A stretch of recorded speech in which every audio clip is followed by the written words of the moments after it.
ఈరోజు మనం తెలుసుకోబోయేటువంటి భయంకరమైనటువంటి కథ పేరు అర్ధరాత్రి మంత్రగత్తె అనే కథను తెలుసుకుందాం. గోదావరి తీరంలో చిన్న గ్రామం అయితే ఉండేది. ఆ గ్రామం పక్కనే పొడవైన పాత గెస్ట్ హౌస్ ఒకటి ఉండేది. ఆ గెస్ట్ హౌస్లో రాత్రిపూట కిటికీలు టపా టపా అని మోగుతూ ఉండేది. ఆ ఇంట్లో ఏవో కేకలు వినిపిస్తూ ఉంటాయని ఆ గ్రామస్తులు చెప్పుకుంటూ ఉంటారు.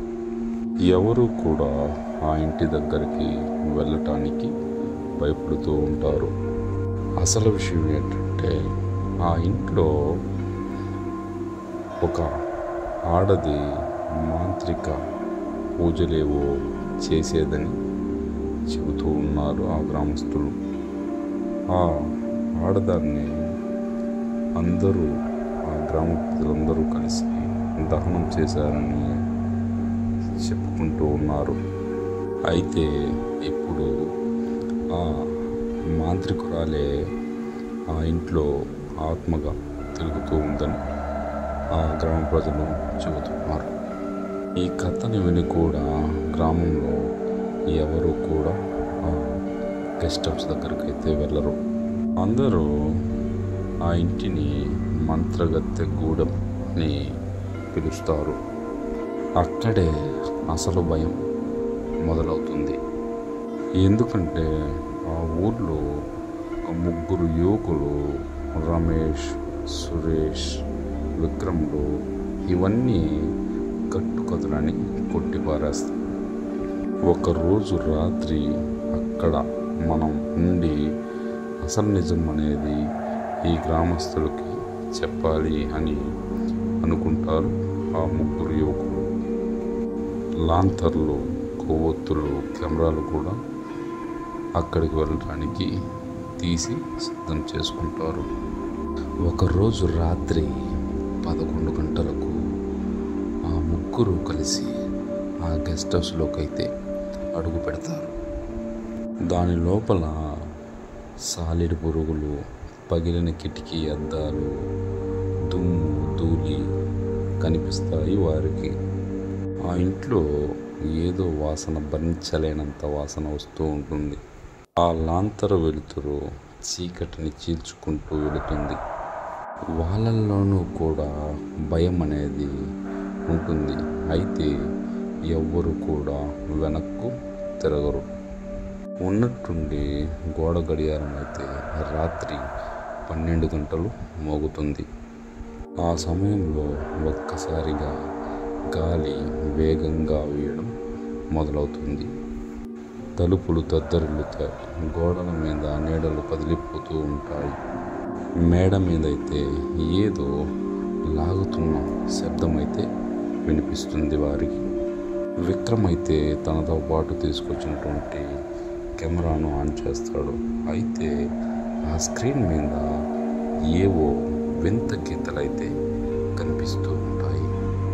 పక్కనే ఉన్నటువంటి రమేష్ చెవులను మూసుకొని భయపడుతూ ఉంటాడు. సురేష్ అవేమీ కాదు అని వారందరికీ ధైర్యం చెప్తాడు. కానీ లోపల సస్పెన్స్ అనేది పెరుగుతుంది. ఉన్నట్టుండి ఒక్కసారిగా తలుపులైతే మూసుకుంటుంది. వారందరూ గదిలోని బంధించబడతారు. ఆ చీకటిలో ఒక ఆకారం అయితే కదిలినట్టు వారికి కనిపిస్తుంది. తెల్ల చీర వేసుకున్న ఆడది, పొడవాటి జుట్టు కిందికి వేలాడుతూ, కళ్ళు ఎర్రగా అయితే వెలుగుతూ ఉన్నాయి. ఆ ముఖమైతే భయంకరంగా వంకరగా అయితే తిరిగి ఉంది. నేల మీద తేలుతూ వారి వైపు అయితే దూసుకు వస్తుంది. గది మొత్తం చల్లని వాతావరణం నెలకొంటుంది. ఉన్నట్టుండి లాంతరైతే ఆరిపోతుంది.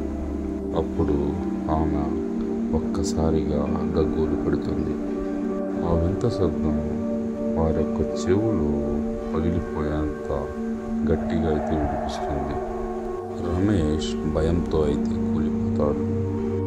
విక్రమ్ దగ్గర నుంచి అయితే కెమెరా జారి కింద పడిపోతుంది. కెమెరా స్క్రీన్లో ఆమె రూపం మాత్రమే మెరుస్తూ కనబడుతుంది. సురేష్ ఆ సమయంలో దేవుడా అని కేక వేస్తాడు. ఆ భూతం వారికి దగ్గరగా వస్తూ ఉంటుంది. ఒక్కసారిగా కిటికీ గాజు అయితే పగిలిపోతుంది. వారికి గోడ మీద రక్తపు ముద్రలైతే ఏవో కనబడుతుంది. వారు ముగ్గురు ఒక మూలన ఒకే చోట కూర్చొని భయంతో వణికిపోతూ ఉంటారు.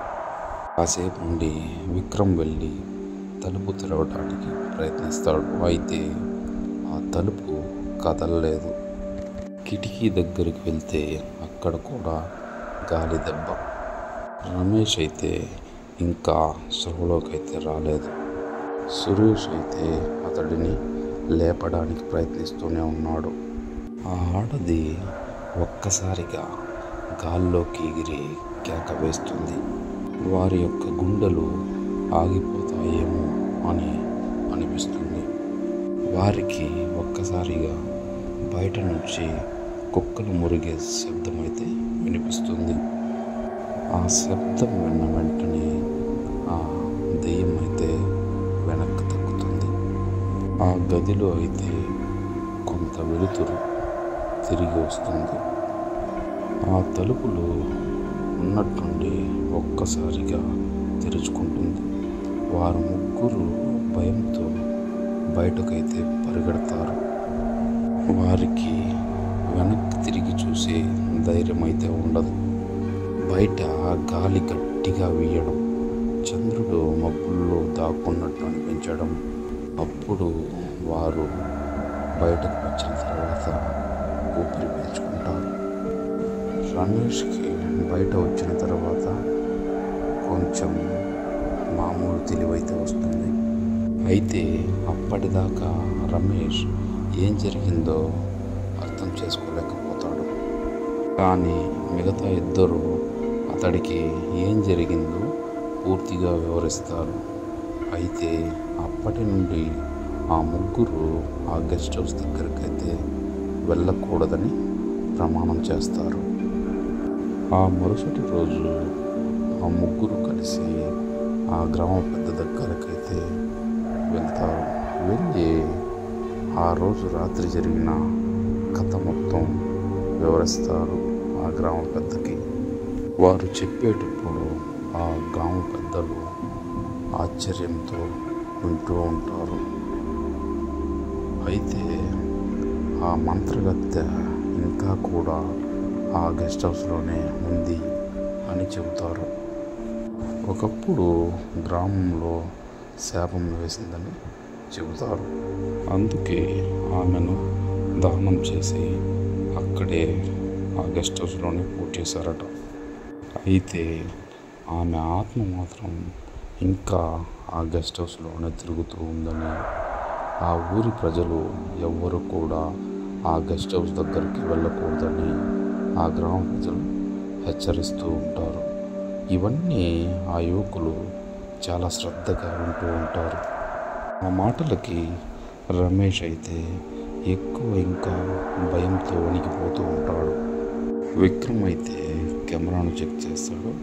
అయితే ఆ కెమెరాలో వింతగా స్టాటిక్ మాత్రమే ఉంటుంది. ఒక ఫ్రేమ్లో మాత్రం ఆ మంత్రగత్తె యొక్క ముఖం మాత్రం స్పష్టంగా కనబడుతుంది. అది చూసి ఆ ముగ్గురు మౌనంగా అయితే ఉండిపోతారు. వారికి ఆమె ఆ మంత్రగత్తె ఇంకా బ్రతికే ఉంది అనిపిస్తుంది. ఆ రోజు నుంచి ఆ ముగ్గురు ఆ గ్రామాన్ని వదిలి వేరే గ్రామానికి అయితే వెళ్ళిపోతారు. అయితే ఆ ఇంటి దగ్గరకు వెళ్ళిన వారు ఎవరూ కూడా తిరిగి రాలేదని చెప్తారు. కానీ వీరు ముగ్గురు మాత్రం రావడం ఒక అదృష్టమని చెబుతారు. ఆ గెస్ట్ హౌస్ ఇప్పటికీ కూడా ఖాళీగానే ఉంది. అర్ధరాత్రి వేళ ఆ మంత్రగత్తె ఎవరు వెళ్ళినా వారికి ఎదురుపడుతుంది. ఇదే అర్ధరాత్రి మంత్రగత్తె కథ యొక్క రహస్యం. ఈ కథ ఛానల్ని సబ్స్క్రైబ్ చేసి మన వీడియోకి లైక్ చేయండి, అలాగే వీడియోని షేర్ చేయండి. Thank you for watching.